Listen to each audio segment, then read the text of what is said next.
Good morning, good afternoon, good evening, wherever you find yourself. Welcome to the Stepping Out series, a show about ordinary people just like you and me stepping out into the extraordinary, into the dreams, our visions, our purposes, regardless of the odds, regardless of fears, and regardless what else would hold us back. My name's Anna Gray, and my sincere hope is that as you listen today, that you'd both be inspired and equipped to live life to the fullest.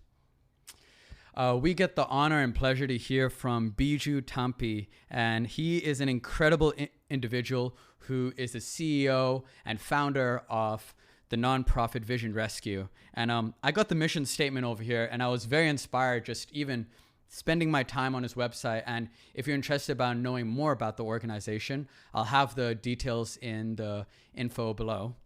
And here's the mission: freeing children from all forms of all exploitation by engaging and sustaining in education, which empowers them to change mindsets and make good life choices that promote intergenerational transformations.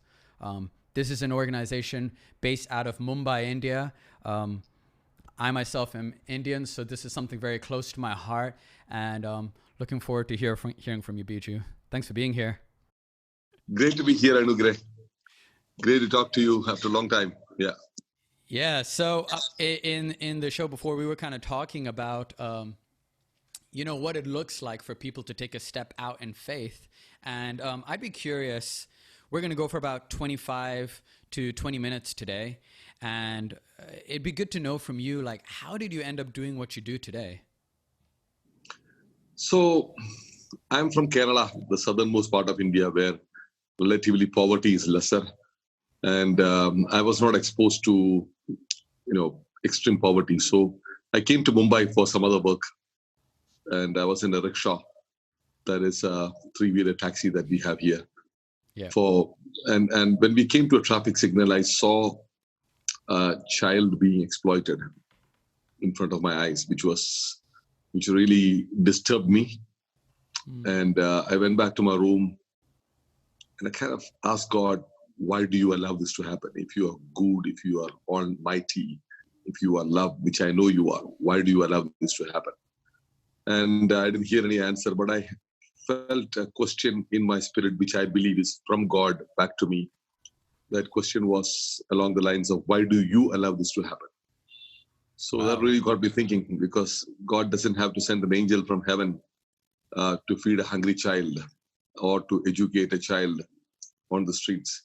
So I began to, ask questions, find out more information, do my own research. And I found out that, the only way to change this scenario is to bring education to children. So we started off as a feeding program. So we started with 6 kids, giving some snacks. Then it grew to 10 children, 15 children, 40 children. That's kind of how we started and why we started. Because, again, coming back to the why,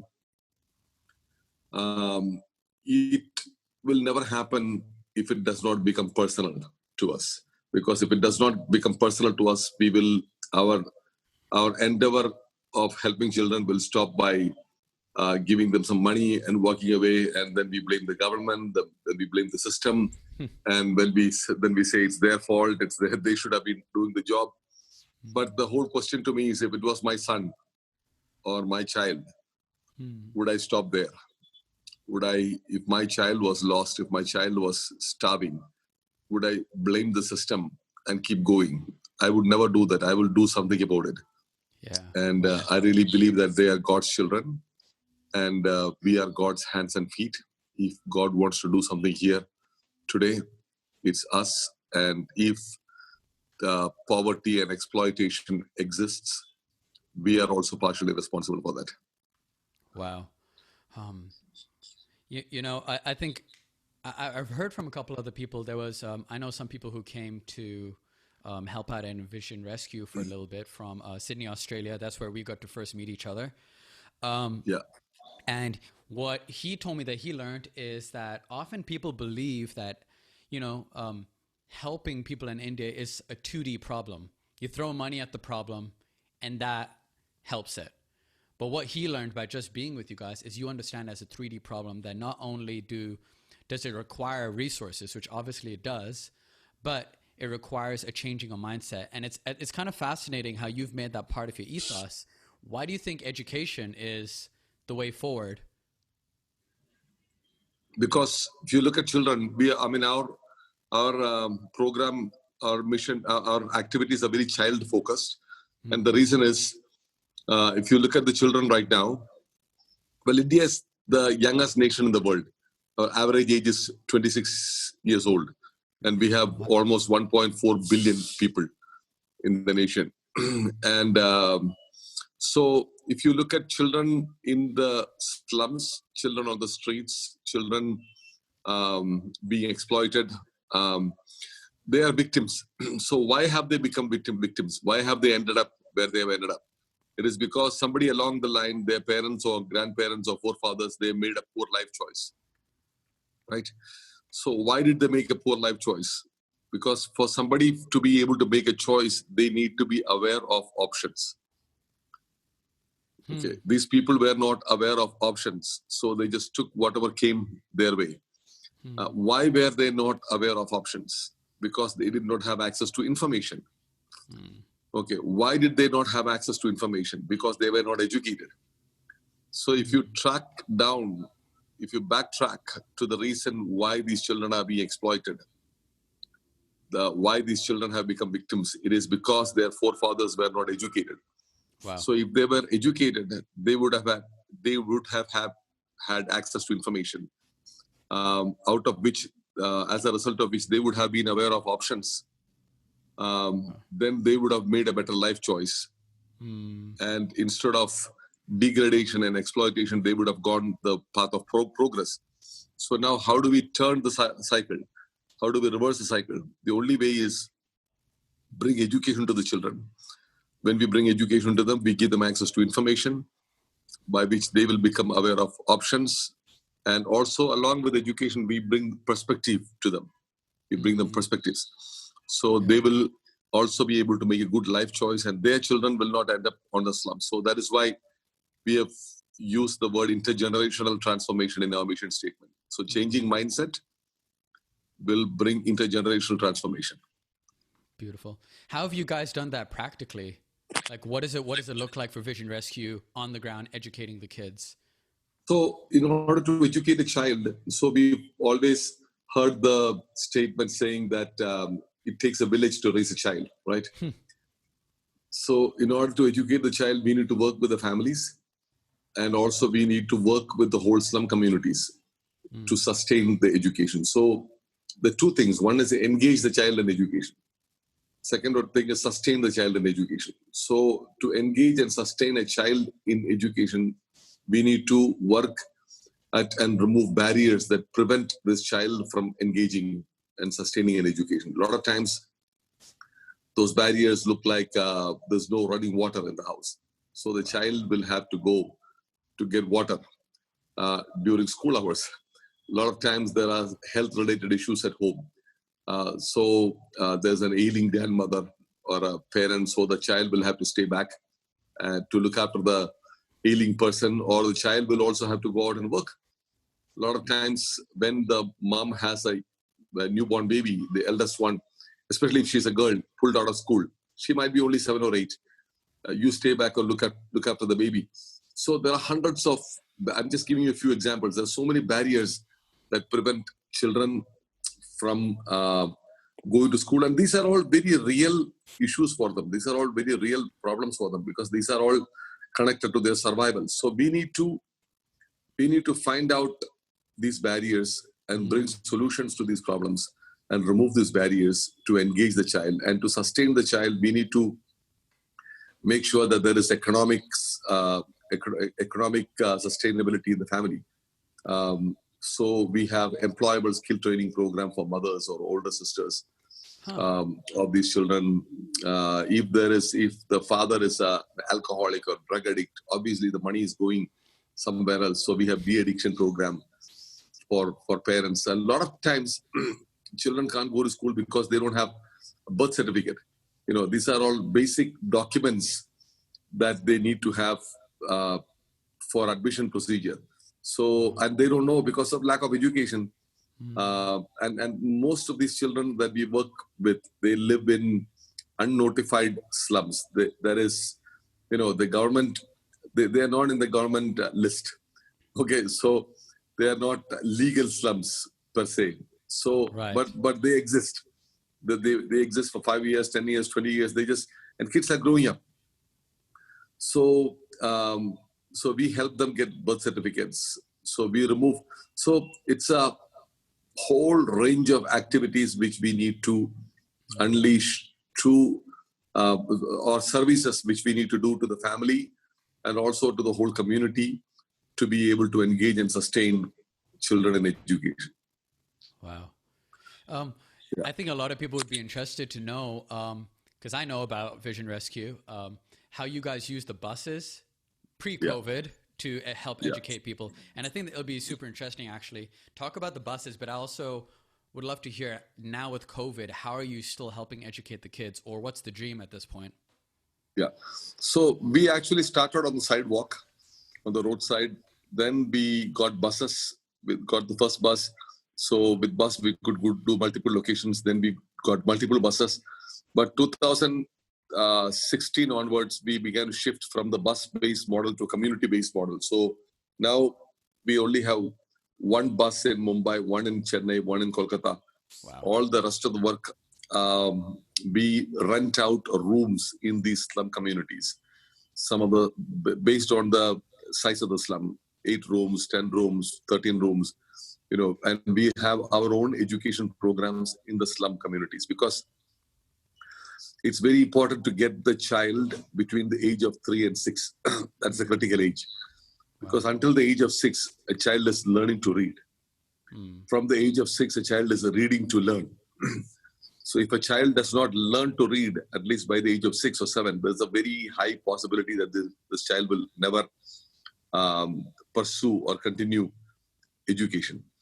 So the government will never put schools in these slum communities because they are unnotified slum communities. The moment they put a school or a health center, it's equivalent to saying that we are legalizing it. So that's another big problem. So, but children are growing up. So what we do is we go and rent out rooms in these slum communities, and we have started our own education programs to catch children very young and put them through our schooling program. So we feed them 1 meal a day. Wow. And we teach them. And the purpose of this education that we do is to develop confidence and to generate interest in education. So when they are ready for school, we get them admission in the closest government school, the council schools. For that, like you said, we do all the paper, we help them with all the paperwork, documentation, everything. And we see them going, and then we follow them up to make sure that they sustain an education. So we started with bus, but now we have transitioned to community-based model. That's amazing.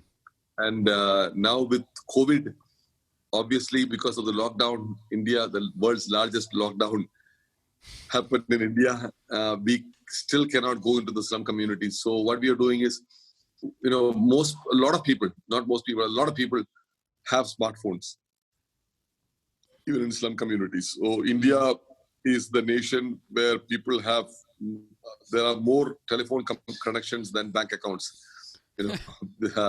Like it's true. Everyone has a cell phone somehow. Exactly. And a lot of people are going into smartphones because there are telecom companies coming and giving very attractive data packages free of cost and everything. So a lot of people, even in slum communities, because you know how much our people love movies and soap operas and serials and everything. Yep. So it's cheaper than buying a TV. So a lot of people for that purpose also are getting smartphones, but we are making use of that. And we have started education online. So we started with our summer school, tried it out. It's been very successful. Now we are about to start our school online through smartphones to our children. Yeah, that's amazing. Yeah, that's beautiful. Biju, if you could say, like, what's the dream? Like, what's the, if you were to come to the end of your life, like, what would the end goal be? Like, what are you hoping for through Vision Rescue? Anugrah, my my dream is that one day Vision Rescue will stop existing. Yeah. That we will not need to be here because there will be no poverty, there will be no exploitation. So we are working towards that goal. So every community we work on an exit plan, because the only way we can sustain this is to really empower people to stand on their own feet. That's why our vision statement is empower people to find their purpose, enjoy their rights, and live with dignity. So I see that we have become successful in a certain community when the community does not need us anymore. They can stand on our own feet, on their own feet. Yeah. Wow. If I could ask this very respectfully, and I ask this from a place of there's so many people who are passionate about social issues, but they don't believe they have what it takes. So I just, in the most respectful way possible, like, why do you feel like you have what it takes to make this happen? Yeah. I believe I have what it takes because everybody has what it takes. Because what it takes is what I told you in the beginning. It has to become personal to you. That's all it takes. You need to take it personally. Because if your child is in danger, you don't think about your education. You don't think about what it takes for you to. You will go out like a madman or a mad woman, and you will learn what you need to learn. I don't have a social work background. I've got absolute no training to do anything that we are doing right now. Everything I learned from the streets. We have been. My story is like you jump in the water and learn how to swim. I drowned a lot, drank a lot of water. I went up and down. So my swimming has no style, but I learned to, swim. That's so. I don't think we need to wait. If we try and wait for to be more prepared, it never happens. That's why I really believe that you need to take it personally. This is my job. This is my responsibility. This is not the government's responsibility. This is my responsibility. I need to do this. If I am in this planet and around me poverty exists, it is partially my responsibility. I'll bring another perspective. For example, we look at human trafficking. It's rampant in India. More than 8 billion people in bonded labor, slavery right now. So we blame the traffickers, right? We blame the exploiters, but they're only half responsible. This reality happens partially because of the exploiters, and this reality continues to happen because of the silence of good people. So it's not only because of the action of the bad guys, it's because of the silence of the good guys. Wow. That this happens. So to answer your question, everybody has what it takes. You just need to get angry. You just need to get moved. You just need to take it personal. That's my answer. Yeah. Wow. I think that's very, very true. And I think even when I've heard people talk about like, what should my calling be? Like, what should I do with my life? And I think I remember hearing Christine Kane, who oversees 821, which is working to end human trafficking. She said, find out something you either hate or you love. Yeah. And I think, Biju, you hit the nail on the head. It's, I think I have no words. That was a phenomenal answer. What do you think? So we'll just wrap up in a bit, but what would you say to someone they're passionate about a social issue, but they feel completely unqualified. They're just like, who am I to even start having an impact in this area?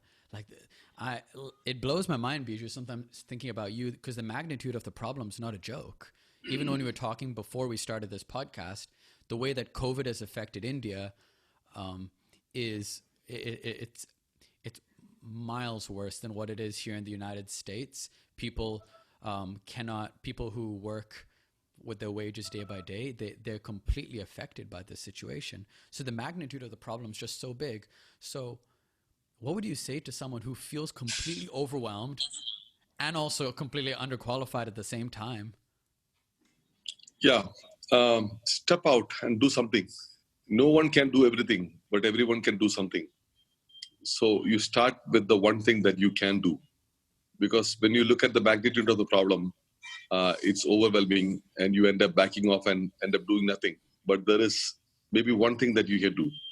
Maybe there's somebody in your world who needs help. There's somebody in your world who needs a word, a word of comfort. Maybe it's just you picking up the phone and calling up somebody and encouraging them. Or you find out somebody who's financially struggling and just bringing meals to them or giving them some grocery supply. So you start with what you can, and then step by step you move forward, because that builds confidence that I can do something, and then you do more and more and more. And so we started with 6 kids on a railway station platform, and so far, before COVID, we have been able to feed more than 4 million meals on the streets. And just this last month, 5 months alone during COVID season, we've been able to give around 850,000 meals meals worth of food materials to people. So how did it start? I had 40 rupees. 40 rupees is like 60 cents. Yeah. I started with 60 cents and 6 vada pav. That's like a street side snack that we have here. Yeah. So anybody who want to start, I would say, start with what you have, and then trust God and do more. And then God takes over. Yeah. Beautiful. Yeah, I think that's so true. It's just like step out, do a small step out in faith, then do another one and another one. Yeah. And I think just listening to you and listening to a couple of people I've had the chance to talk to, I love the simplicity you bring. And I think the problem with my generation, maybe we overcomplicate calling and vision a little bit too much. It sounds like from people like yourself, it's like, just step out and do what's right in front of you. Beautiful. Yeah. Biju, thank you so much for joining us on this podcast. If anyone wants to learn more about Vision Rescue, I'll be sure to put the information below. And I hope that through all this, you feel inspired and you feel equipped to step out into all that God has for you. Thank you, Anugrah. And I hope and believe that God will call you to the country of your origin. Come back to India. We need you here. You never know. You never know. All right. Thanks, take buddy. care, everyone. See ya. Bye. Bye.